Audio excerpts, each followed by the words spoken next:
Hello, good morning mga katol. Panibagong adventure naman tayo. So nandito na tayo guys sa Tinago. Dito na tayo nag-intro. So yung kasama natin nandun na. So ayun. Ayun mga tol. Pangatlong area. Ayun, papakita ko guys sa inyo. Ayan. Inila na nila yung lubid na may kasamang balat ng nyug. Ito yung tinatawag sa pang-abog sa mga isda.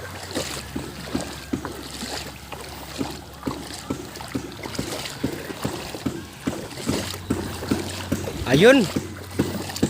Mga parangan yung nagsitalunan. Ayun mga tol, meron daw. Ano to? Pinakabilog to. Ayun guys, oh.